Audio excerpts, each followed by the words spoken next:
Hero और एक दाढ़ी वाला बातें करते हुए जा रहे हैं। अच्छा सोने का मन कर रहा है। अच्छी सी नींद लिए कई साल हो चुके हैं। जब से ज़ॉम्बीज़ आए हैं तब से जीना हराम हो चुका है। ये सब हीरो अपने मन में ही सोचता हुआ आता है। इतने में वो दाढ़ी वाला कुछ आवाज सुन कहता है कि वो उठ चुका है, डर मत, कुछ नहीं होगा। एक्चुअली वो उनका ही आदमी है, बट उसे चोरी करते हुए पकड़ लेते हैं। उसे सजा देने के लिए कार की डिक्की में बंद करके डाल देते हैं। मुझे वो बहुत पसंद है। वो चोर जरूर है बट बहुत अच्छा आदमी है। मुझे वो बहुत पसंद है बट हम खुद के बनाए हुए रूल्स नहीं तोड़ सकते। ये कहे हीरो तेजी से गाड़ी चलाने लग जाता है। सुनसान जगह के बीच में गाड़ी खड़ी करके बिना कोई आवाज के उसे गाड़ी से उतार बाहर लेते हैं। उसके हाथ और मुंह बंधे हुए होते हैं। तुम्हारा मुंह खोलता हूँ पर तुम आवाज बिल्कुल नहीं करोगे। वो भी हाँ करके सर हिलाता है। हीरो उसका मुंह खोल देता है। अब वो उसको छोड़ दो कह के चिल्लाने लगता है। तब वो दाढ़ी वाला उससे कहता है कि देख, तुम मुझे बहुत पसंद हो, मैं तुम्हें 2 ऑप्शन देता हूँ। किसी भी तरह से इन ज़ॉम्बीज़ से अपनी जान बचा के भाग जाओ या चुपचाप इस गोली से अपनी जान दे दो। मैं ज़ॉम्बीज़ से अपनी जान बचा लूंगा, प्लीज मुझे गोली मत मारो। वो ठीक है बोलकर कार में बैठ जाते हैं और हवा में गोली चला के कार लेके वहाँ से भाग जाते हैं। गोली की आवाज सुन जंगल में छुपे बहुत सारे ज़ॉम्बीज़ आते हैं। ये लोग कार में थोड़ी दूर जाते हैं और उनको उस चोर की आखिरी आहट सुनाई देती है। थोड़ी दूर पहुंचकर वो कार को दूसरी जगह खड़ा करते हैं। रिलैक्सिंग से होकर बाहर निकलते हैं पर बिना कोई आहट के। हमने उसे बचने का ऑप्शन जरूर दिया था। इससे पहले भी हमने सबको पनिशमेंट में बचने का ऑप्शन जरूर दिया था पर कोई बचा नहीं। बाजू के एक पोस्ट में स्पीकर में एक आदमी बात करने लगता है। वो सारे ज़ॉम्बीज़ को एक ही जगह इकट्ठा करने की कोशिश कर रहा होता है। वो नजारा देखने ही वो वहाँ आते हैं। ज़ॉम्बीज़ बिना कुछ देखे सिर्फ वो आवाज की ओर आते जाते हैं। इस मूवी में अक्सर हीरो अपनी माइंड वॉइस से बात करता है। ज़ॉम्बीज़ बहुत स्लो चलते हैं बट बहुत डेंजरस होते हैं। एक बार ज़ॉम्बीज़ ने जब काट लिया थोड़ी देर में बुखार आ जाता है, पसीना छूटने लगता है और प्यास भी लगने लगती है। ऐसे ही 12 घंटे में मौत हो जाती है। फिर वो खुद ज़ॉम्बीज़ में बदल जाते हैं। आवाज की आहट से ही ज़ॉम्बीज़ हमारी ओर आते हैं। इसीलिए सुबह के वक्त में जितना हो सके आवाज कम कर लेते हैं और शाम को ज़ॉम्बीज़ को डाइवर्ट करने के लिए स्पीकर में बात करने लगते हैं। दोनों अब अपने घर पहुंच जाते हैं। इनका घर इन्होंने बड़ा ही प्रोटेक्टिव मेथड से बनाया होता है। चारों तरफ से शीट से क्लोज कर बॉडीगार्ड की तरह 2-3 लोगों को भी गन देके खड़ा कर देते हैं। इनकी कार अंदर आती है और वो धीरे से कार से उतरते हैं। दाढ़ी वाला आदमी बड़ी कोशिश से पूछता है कि क्या वो कार शेड में पार्क कर सकता है। उसे वो जवाब दिए बगैर उन बॉडीगार्ड्स के पास पहुंचता है और कहता है सब ठीक है, खाना, जनरेटर, डीजल, इन सब का स्टॉक हमारे पास 6 महीनों के लिए है। अब हीरो माइंड वॉइस में बात करने लगता है। इस जगह में खाना, डीजल और जनरेटर बहुत ही जरूरी है। इन ज़ॉम्बीज़ से भी बचा जा सकता है पर इंसानों में कौन अच्छा है या ज़ॉम्बीज़ बनने वाला है किसी को यकीन नहीं किया जा सकता। अब हीरो कार शेड में पार्क कर कार को पहुंचकर शेड से बाहर आता है। तब टाइटल डिस्प्ले होता है द ड्राइवर। उस जगह को दिखाया जाता है जहाँ सिर्फ 30-40 लोग ही नजर आते हैं। सब खाना बना के खा रहे होते हैं। अंदर ही अंदर खेती बाड़ी भी करते हैं। अलग अलग परिवार में रहते हैं। बच्चे भी होते हैं। वहाँ बच्चों का स्कूल जैसा एनवायरनमेंट बनाकर पढ़ाया भी जाता है। हीरो को दिखाया जाता है। वो माइंड वॉइस में बात करता है कि यहाँ पे अपनी बीवी और बच्चे के अलावा वो सिर्फ 2 ही लोगों को भरोसा करता है। एक वो जिसका नाम ली है जो यहाँ पे शुरू से ही रहता है, बहुत सारे लोगों को बचाता आ रहा है। दूसरा है डीजे जो हमेशा टोपी पहने हुए रहता है। सब ज़ॉम्बीज़ को एक जगह इकट्ठा करने के लिए स्पीकर में बात करता रहता है। उसकी आवाज सुन अगर कोई जिंदा है और बचना चाहता है तो इस जगह को आ सकते हैं। उसका गोल यही होता है। हीरो डीजे से बात कर रहा होता है। वो पूछता है कि क्या उस चोर को मार दिया है। हीरो जवाब देता है कि हाँ, उसने 3 बार चोरी की है, रूल्स के मुताबिक उसको मरना ही है। हीरो ये सोचता है कि हेवन इससे भी बड़ी जगह है और बहुत सारे लोग वहाँ रह सकते हैं। वहाँ अच्छी फैसिलिटीज भी होती हैं। क्या तुमने वहाँ के लोगों से बात करने की कोशिश की? टोपी वाला कहता है कि हाँ, कोशिश तो जारी है। ये बात करते वक्त वहाँ ली आता है और कहता है कि उस जगह का हेड हीरो को बुला रहा है। हेड पूछता है कि उस चोर को क्या किया, कैसे मारा। इन सब का जवाब देके कहने लगता है कि क्या आपने हेवन के बारे में सोचा? वो हेड जवाब देता है कि ये हमारी जरूरत की चीज नहीं है, हमारे पास सफिशिएंट खाना है, फ्यूल है और क्या चाहिए। सो हम कहीं नहीं जाने वाले, हम बहुत दिन यहाँ सेफली नहीं रह सकते। ये सुन के हेड कहता है कि ज़ॉम्बी के अंदर आने का कोई जरिया नहीं है। मैं ज़ॉम्बीज़ की नहीं, हमारे साथ जो रह रहे हैं उनकी बात कर रहा हूँ। कोई कभी भी अपना रंग बदल सकता है, इसीलिए ही मैंने तुम्हें अपॉइंट किया था। तुम्हारे रहते ऐसा कुछ नहीं हो सकता। हेड से बात करने का कोई फायदा नहीं बोलकर वहाँ से निकल जाता है। तभी हेड कहता है कि ये सब सोचकर अपना माइंड मत खपाओ। ऐसा करके उनसे बात करने से प्रॉब्लम और बढ़ेगी। हमारे साथ रह रहे बच्चों का फ्यूचर भी तो बहुत इम्पोर्टेंट है।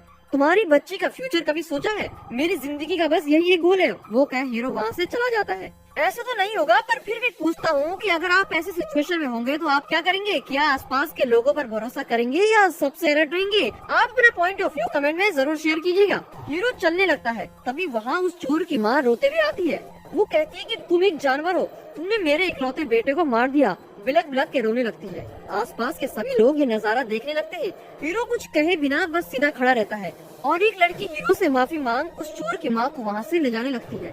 हीरो का दिल उदास हो जाता है। तभी वहाँ दाढ़ी वाला आदमी आता है और कहता है कि चोर को मरना ही था, ज्यादा सोच के दिल उदास मत करो। हीरो भी ठीक है बोल के अपने घर की ओर चल पड़ता है। हीरो के घर के अंदर उसकी बीवी कुछ पका रही होती है और बेटी कुछ ड्राइंग कर रही होती है। माँ पूछने लगती है, क्या तुमने अपने डैडी की तस्वीर बनाकर खत्म कर दी?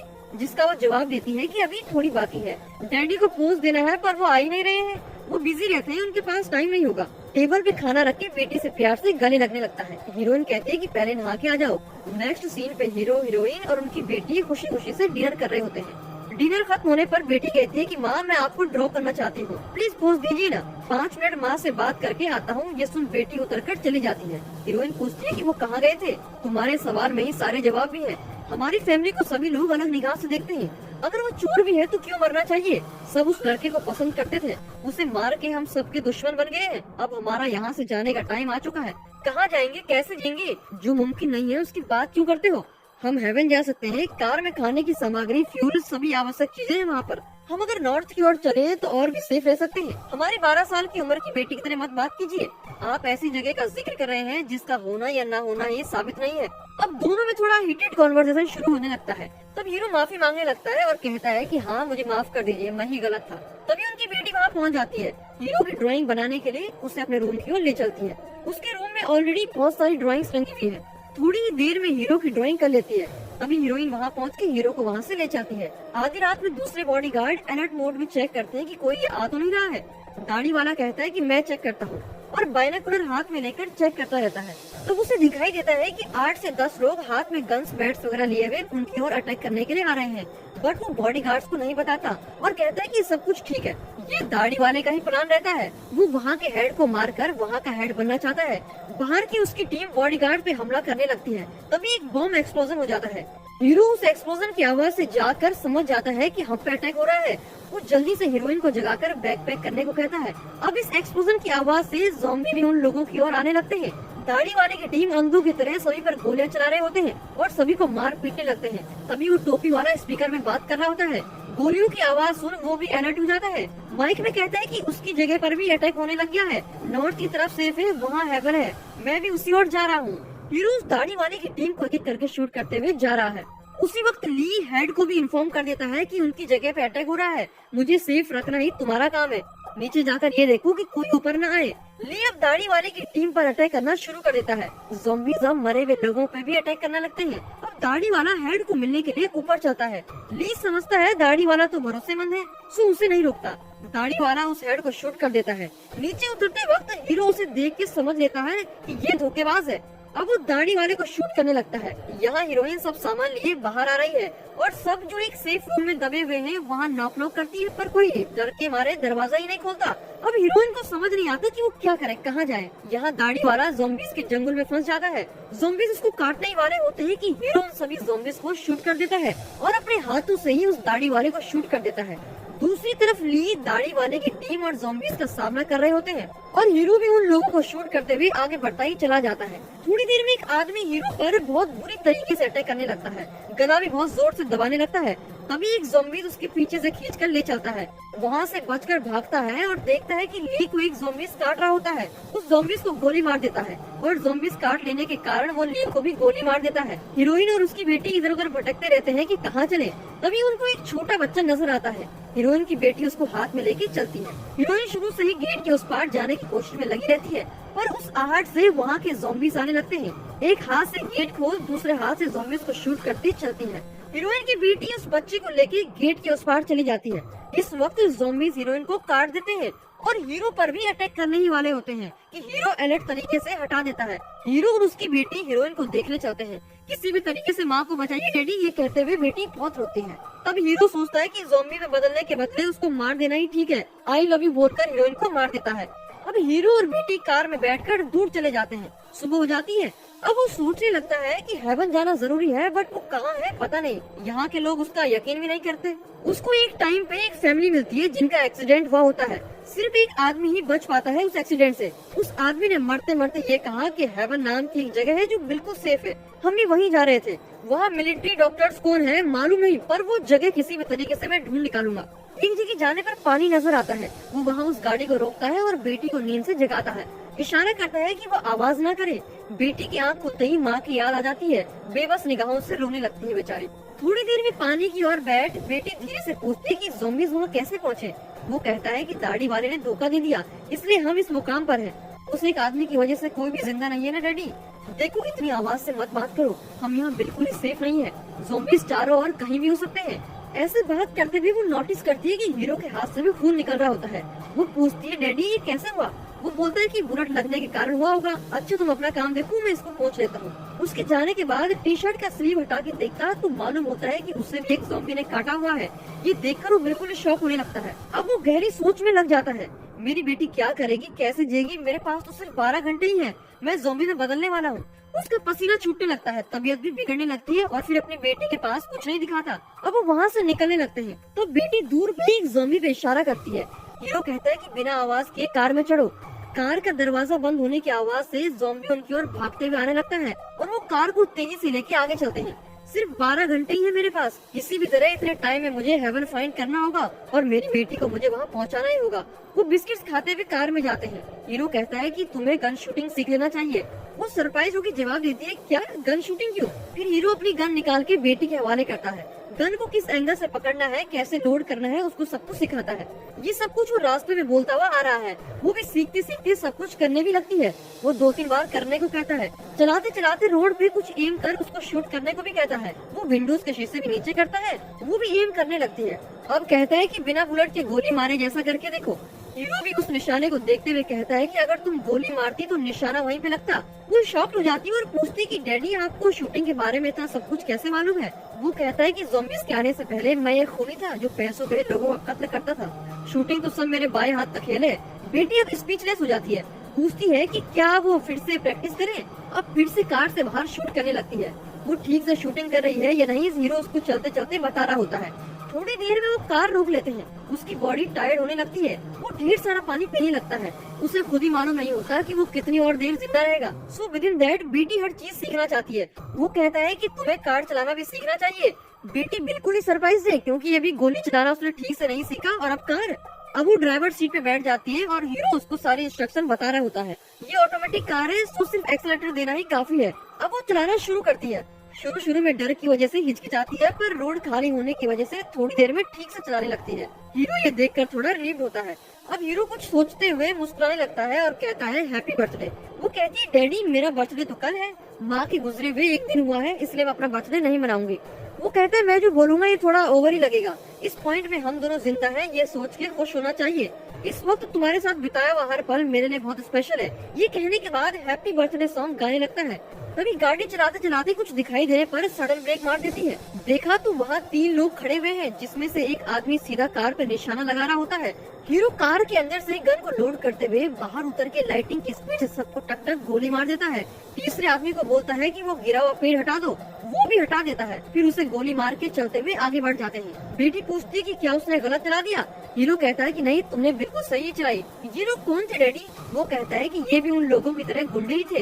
इन लोगों पे कभी भी भरोसा नहीं करना चाहिए। तब वो पूछती है कि हेवन के लोगों पर कैसा भरोसा किया जाए। अगर सच में हेवन है तो उन लोगों को ही हम पर भरोसा करके अंदर बुलाना चाहिए। इस वक्त हीरो को बहुत ज्यादा पसीना आने लगता है। बेटी पूछती है कि ऐसा क्यों हो रहा है डैडी। वो ये कहता है कि उसने 3 लोगों को मारा, शायद इसलिए हो रहा हो। पीछे पड़ी हुई पानी की बोतल पूछता है। अब पानी पीने के बाद बेटी पूछने लगती है। वो डर के मारे मना कर देता है और ये कहता है कि माँ क्या कहती थी, कभी भी दूसरों का जूठा नहीं पीना चाहिए।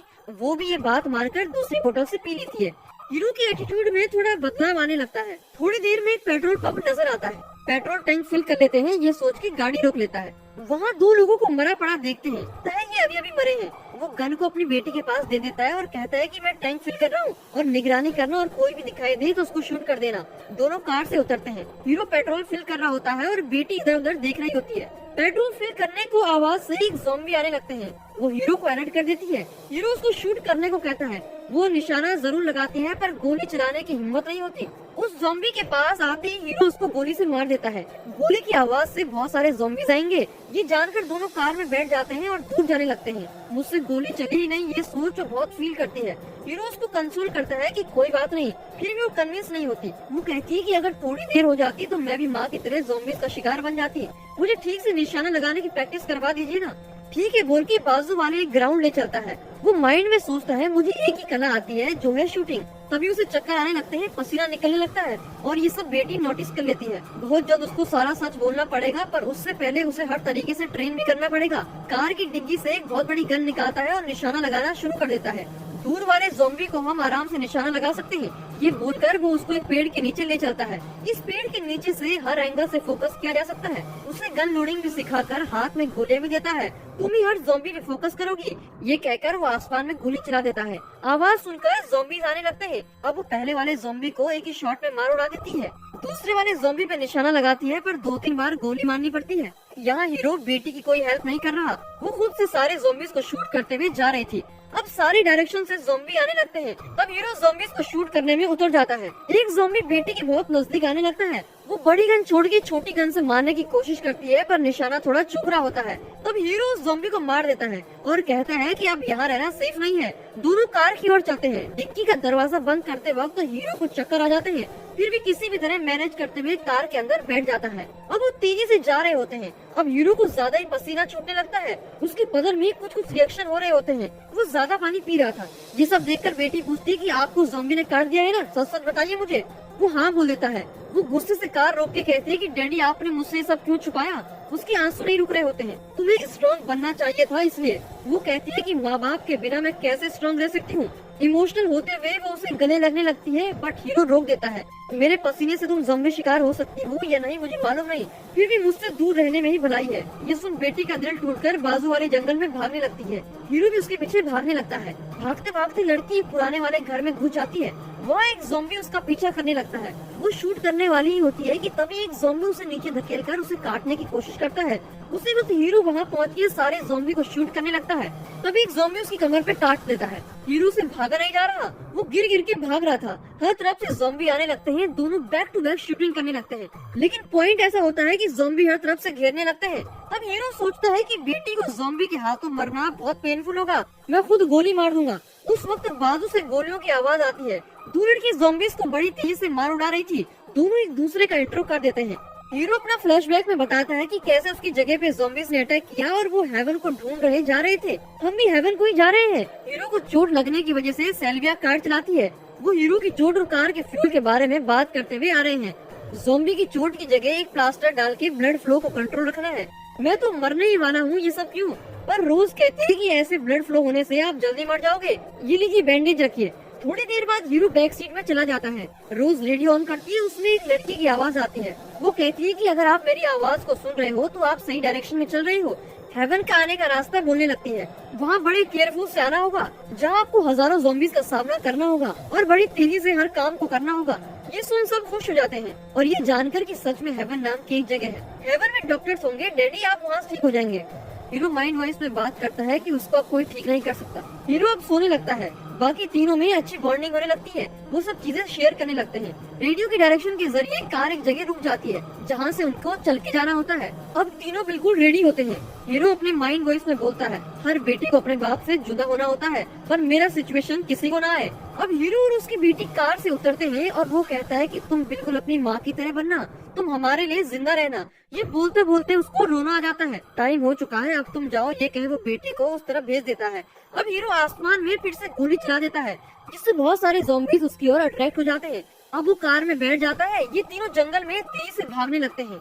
हीरो अपनी वाइफ और बेटी के साथ बिताए हुए सारी मेमोरीज याद करते हुए बॉम्ब की पिन निकालकर कार में डाल देता है। ये तीनों भागते वक्त बॉम्ब की आवाज सुनते हैं। अब ज़ॉम्बीज इन तीनों का भी पीछा करने लगते हैं। तीनों भी शूटिंग करने लगते हैं। दूसरे रास्ता न मिलने पर ये एक केव के अंदर घुस जाते हैं। वहाँ भी ज़ॉम्बीज उनका पीछा नहीं छोड़ते।